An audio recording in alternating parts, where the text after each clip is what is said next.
Good Monday evening. Thanks for joining us on this edition of Unscripted. We hope you had a lovely weekend. Maybe you got outside to ski, hike through that snow, or just relaxed inside. It was chilly across the north. And Joe, it seems like probably expecting similar temperatures as we go on through the week. Yeah, we're not going to warm up a lot. I think today and tomorrow probably our warmest days, and that's like around 30. Okay. So we're going to mainly stay in the 20s or teens. So that means, Melissa, the snow we have on the ground and what additional snow we get this week is probably going to hang around coming up here as we inch closer to Christmas. It's only a couple weeks away now. It will be here before we know it. Isn't that true? It will be, yeah. Yeah, for sure. So we'll talk about that. We do have more snow on the way in. There's an area tonight, and I'm going to point it out right now. You're right there. We're looking at the potential for some some heavier snowfall tonight off Lake Michigan. We'll look at that, the rest of the area, and of course, the rest of the week a little later. Okay, thanks, Joe. A heartbreaking night on Island Lake in Kalkaska County left two young brothers dead after they fell through thin ice, and a third teen barely made it out alive. Rescue crews say the conditions made the emergency response one of their most challenging in years. UpNorthLive's Tony Lundy spoke with both the sheriff and a captain with the Kalkaska Township Fire Department, and he has more. A late-night rescue on Island Lake turned tragic after two brothers fell through the ice along with another teen. Kalkaska County Sheriff's deputies and fire crews spent hours searching across unstable ice in the dark. We made our way, myself and one other person, made our way to the individual.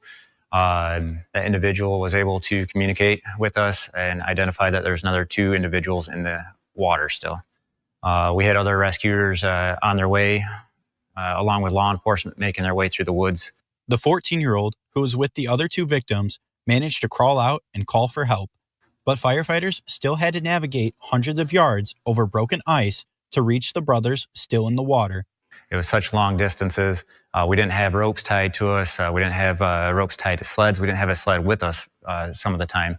We're in flotation suits, but making our way along that shoreline, you're falling through that thin ice. You're knee-deep in mud, trying to climb back onto the ice. Emergency crews say they found 22-year-old Jonathan Brake and pulled him from the water and began life-saving measures. Brake was taken to the hospital, where the sheriff says he later died. On Sunday morning, divers found his 13-year-old brother in about 7 to 8 feet of water. In a close-knit community, first responders say the loss cut especially deep. And it was one of those things where that makes it just that much harder when you have that personal connection to, folks in a small town. And the sheriff's office sends their condolences. I send my condolences to the Brake family. I can't imagine what they're going through with the loss of two sons. That was Tony Lundy reporting. The 14-year-old survivor was treated and released. The sheriff said he did not know why the three were on the lake. Emergency crews are urging everyone to stay off unstable ice as temperatures continue to fluctuate across northern Michigan. The Wexford County people charged with torturing and murdering Rebecca Park and her baby are due back in Wexford County Court tomorrow. Park's biological mom and stepfather, Courtney and Brad Bartholomew, were arrested late last month for their alleged ties to the 22-year-old's disappearance. Prosecutors charging the couple with first-degree murder, felony murder, torture, and other crimes, including causing a miscarriage, each now facing 8 counts and being held without bond. Their next court appearances, a probable cause conference scheduled for 10:30 tomorrow morning. Well, as we move through the holiday season and beyond into the winter months, it can be a delicate time, especially with the shorter amounts of daylight. And that's why a local affiliate of the National Alliance for Mental Illness wants community members to know you're not alone. If you're feeling stressed, isolated, or simply overwhelmed, this time of year, there are resources and support to help. And that's why we're welcoming Sarah Lee Sullivan with the National Alliance on Mental Illness, or NAMI. Sarah, thank you for taking the time to join us tonight. Yeah, thank you for having me, Melissa. So I want to start, we hear about the term the winter blues, but is this a real thing? I mean, does it impact countless people this time of the year especially? It absolutely does. So, as the season winds down, days get shorter, it gets darker, colder. Seasonal affect can affect a lot of folks. And Here at NAMI Grand Traverse, this is just one of many ways that we can provide support to folks who may just be feeling some winter blues. Maybe they have a longer mental health journey, but we're here to support. And when we start looking at the holidays, obviously a delicate time of the year when people are trying to cope with, maybe if they live alone or if they don't necessarily talk to family or they're not planning on seeing family. What are you seeing right now with people and how are resources available? Sure. Yeah, the holiday season is a time when many people are feeling more stress, isolation, or overwhelm. And we offer many resources to help. We have peer-led support groups, both for individuals living with a mental health condition, but also for family members and friends who are supporting those in their mental health journey. Our website, namigt.org, offers a plethora of information, education to learn more about mental health. We also have resources such as crisis lines, including 988, and how to access the local crisis and access center through Munson and Northern Lakes. We actually host a navigator there, Jesse, who can provide information on all local resources, referrals to therapists and psychiatrists.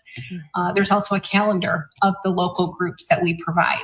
Our goal is simple, Melissa, really to help people get support early, easily, and without barriers. And to Sarah, I mean, we look at, the holidays in the next, few weeks, but we'll be seeing the type of weather and the fewer amounts of sunlight as we go on into the next several months. So this is something that we want to make sure people are aware of, that these resources are available really indefinitely.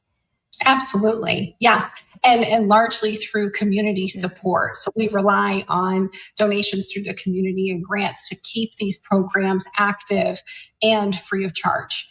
And are there meetings or different types of group sessions people can attend if they would like to within their communities?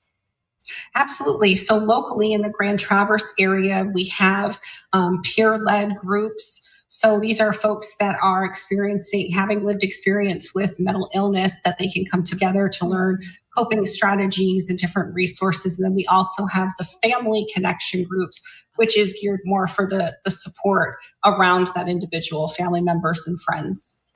And Sarah, what do you recommend for someone who lives alone or maybe recently has lost a loved one? And this is obviously a time of year that they don't really know how to handle the emotions that are coming on. What would you want them to know? And know that you are not alone. You are not alone, and it's okay to reach out and ask for help. It's okay to, take a look at our website or make that phone call to talk to Jesse. And we have so many different resources and a huge community of caring volunteers and facilitators for our groups who are here, and we're ready to support you. So know that you're not alone. And are there certain resources based for different age groups, children versus teens to young adults? How does that all work? Sure. We do have a specific program geared for schools and for middle and high school students. It's called Ending the Silence. And this is a wonderful program where we have two speakers, two facilitators. One is an adult and provides knowledge about coping strategies and signs and symptoms of mental illness, and also to help reduce stigma. But then we also have a young adult speaker who shares their lived experience. And that really bridges the gap for young folks. They get to understand that whatever they're experiencing personally, they're not alone in, and that their peers may also be facing some challenges. And then our peer and family groups are geared towards adults. So all adult ages, both men and women. It's collaborative effort. And you did mention this as well, Sarah, that, knowing you're not alone if you are having certain feelings or this time of the year is difficult. But there is the phrase that it's okay to not be okay. And to remind people that if you are feeling a certain way, it's okay. There should not be a stigma against it. No, definitely not. And mental health affects every family. No one should have to navigate this alone. And I would love to invite the community to an event that's coming up on Wednesday evening of this week. It's a screening of a documentary at the State Theater. And the film, it's called No One Cares About Crazy People, which is a catchy title. But this documentary, it really dives into the lives of several families on their mental health journey, either for themselves or supporting loved ones. And it really brings to light, some of the issues that we're facing with our mental health system, but also some inspiration about how communities are addressing mental health reform to improve. Will people have to get tickets for this event, Sarah? Is there a website they should go to get the tickets or more information if they'd like to attend this event on Wednesday? Absolutely. So visit the State Theater website. Tickets, they are available either on site or you can purchase ahead of time. They're $10 per person. Doors open at 6 o'clock. And this is a co-collaborative event also with Northern Michigan Supportive Housing. So we are co-hosting this. And there will be a panel discussion after the film featuring representatives from both nonprofits and the film's director so that folks can ask questions and engage in the conversation. Excellent. Sarah, always excellent information to keep in mind. Thank you for taking the time and for what you do. We will post all of that information to you on our website, UpNorthLive.com, so you can get more information about the event happening on Wednesday. But big thank you to Sarah Sullivan. Taking a look at our question of the day related to the interview you just saw with Sarah. Does this time of the year give you those winter blues? We are seeing less daylight, even less sunshine, and the holidays can, of course, be a delicate time of the year. Go to our Facebook page, Up North Live, and our website, UpNorthLive.com.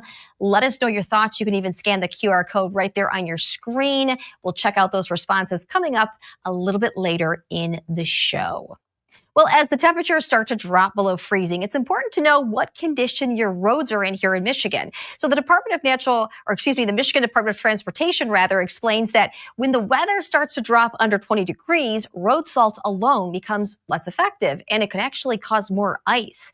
An associate engineer of operations for MDOT says the purpose of rock salt is to dissolve the ice on the roads. However, as the temperatures lower, this method can become less effective.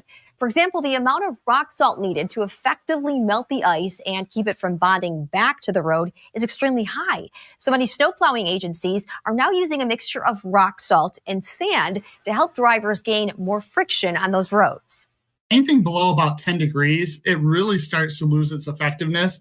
And that's where you'll start seeing the road agencies really do a lot more of blending salt with sand or just doing pure sand on the roads. Sand doesn't do anything to melt ice. It just adds friction and grit to the road to help you drive easier. And while advises drivers to give the MDOT cars more spaces and to not pass them on the right side because they do have wing plows, that can be hard to see until you are right next to them. All right, stay right here. Speaking of weather and those roadways, we're going to check in with Chief Meteorologist Joe Charlevoix to see what you could expect with that winter weather as the week moves on. Stay right here. I'm Jada Johnson from Big Boys TV, and the Fish and Game Report is sponsored by Johnson's Propane.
Welcome back to Unscripted on this Monday evening. Taking a look at your weather, we're going to bring in Chief Meteorologist Joe Charlevoix. Joe, I have to say these temperatures, they're cold, but some areas seeing possibly a little bit more snow tonight. Yeah, a few areas will, kind of localized, but where we will see that, it's going to be kind of heavy in a few spots. And also, I want to show you this. Doesn't this look more like January? This is this morning, how cold it was. Yeah. Believe that. I mean, that looks like it would hurt. I mean, I think it's cold outside as it is, but wow. Yeah, 17 below was the low at Grayling. Cadillac got down to 13 below zero this morning. And just showing you, if you weren't up, I wasn't in bed. We worked late hours. That's why. But Manistee, Ludington down below zero, and along with Big Rapids too. So cold start last night. I think we stay above zero tonight. There are chances for snow, though, about each day. Some clippers and lake effect snow. We have 2 Canadian clippers that are going to sweep in. The first one very late tonight and tomorrow morning. And the second one hot on its heels Tuesday night into Wednesday morning. That one impacting more the southern half of the area, though. And then temperatures remaining at or below normal. You know, we're looking at highs mainly in the 20s, probably teens next weekend. High pressure over New York State. There are the 2 clippers. There's the one over North Dakota. That gets in here tomorrow morning. The second one is way up under the words right now, near Edmonton and Calgary. That's the one tomorrow night into Wednesday. These systems originating up in Canada and dropping in here. Now, we do have a winter storm warning right here. This is for tonight for parts of central and western Mackinac counties. By the way, if you know somebody traveling US 2 tonight, rough go here. Tonight, if you're traveling through the UP, 4 to 8 inches, locally more of snow. I'll show you that in a moment. And then surrounding that, purple shaded areas near Lake Michigan and parts of the UP, winter weather advisories. Into Tuesday, some lake enhanced snow as this low approaches the area tonight, some blowing snow. Doesn't look like much on radar currently, but this band of snow is getting going here, and you can see the movement. It's heading north on a south wind. It's going to funnel right into that area where we have the winter storm warning there in parts of Mackinac County. There's our clipper, just getting into Minneapolis. Tonight, about to cross into Wisconsin. So here's what happens. Snow in the UP right there. That's later tonight. Heavy in a small area.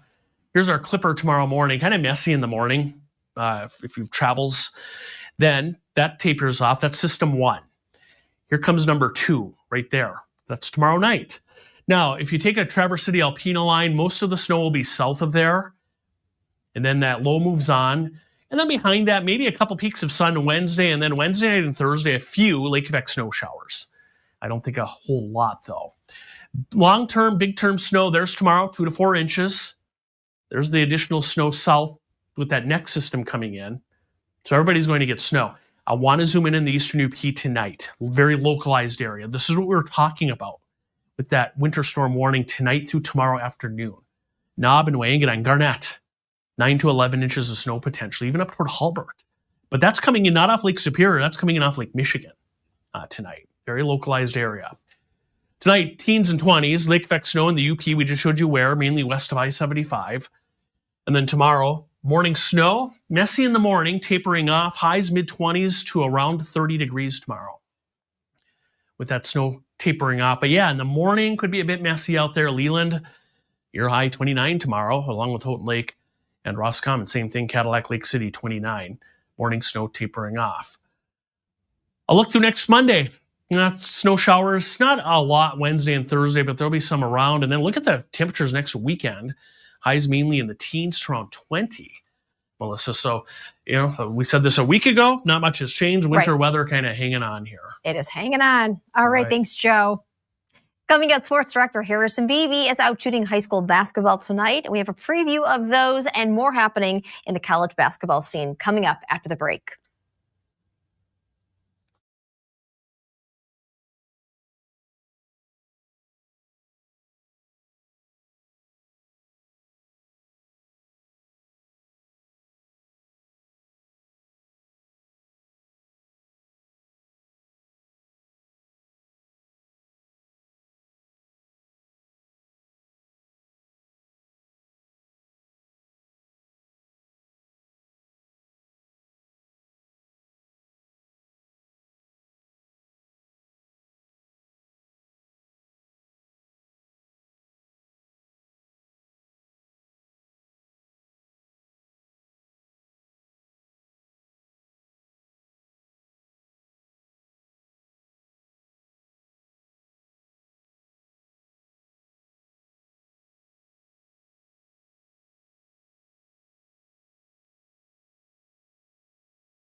Welcome back to Unscripted. Sports director Harrison Beebe is covering a couple great high school basketball games tonight. But to get a preview of those along with some noteworthy happenings in college sports, here's a rundown from Harrison. Look ahead to our games we're covering tonight, and in high school boys basketball, a couple good Highland Conference teams going out on the road to face intriguing opponents. We know McBain, always one of the standard programs in Northern Michigan. The Ramblers, guests on our Jimmy John Sports Corner last week, taking on Benzie Central tonight, 7 o'clock tip.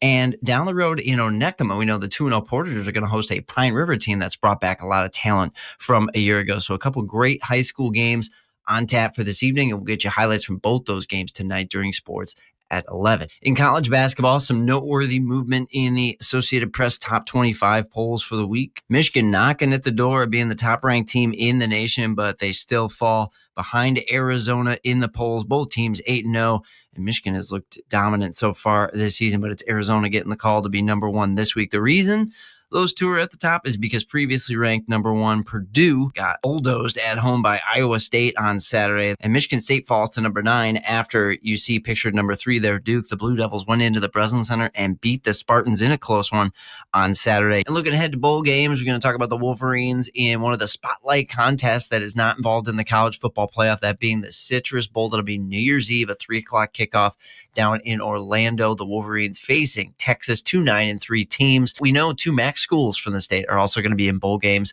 And CMU fans, you can fire up chips in downtown Detroit the day after Christmas, a great Boxing Day matchup in the Sports Bowl going up against a Northwestern team. And we know Western Michigan, the Broncos, are also going to be bowling as well in the Myrtle Beach Bowl. That'll be December 19th. They're taking on Kennesaw State. All right, that'll do it for Unscripted Sports. I'm Harrison Beebe. All right, thanks for that, Harrison, for the preview. Coming up, we'll take a look at the live results for our question of the day coming up after this. Stay with us.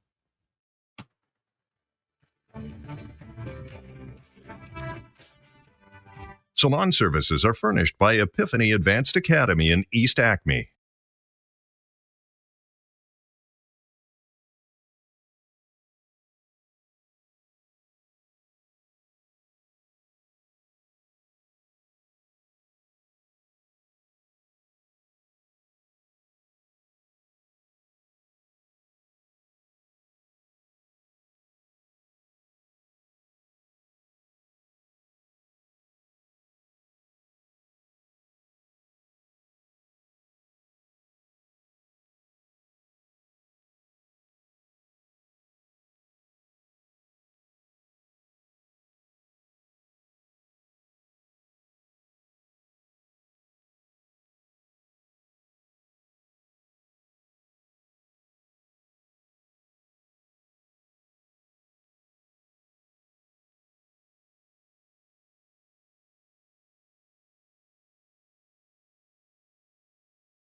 All right, welcome back to Unscripted. We are checking out those questions. We're involving, does this time of the year give you the winter blues? Let's see right now, 57% saying yes, they do have those winter blues. 43 saying no, and we do have a lot of questions. Let's check out a few of those. Let's see. Anne says no. Bring on the snow. She likes sledding, hot cocoa, soups, crackling fires, snuggles, and blankets. Okay, I can see where you're going there, Anne. Chris Slatter says winter's a great season, better than summer, in my opinion. So he likes that. He likes winter better than summer. Philip is saying it's a great time to go ice fishing. And Marianne, always try to stay positive by starting a weekly countdown until spring. I feel you there.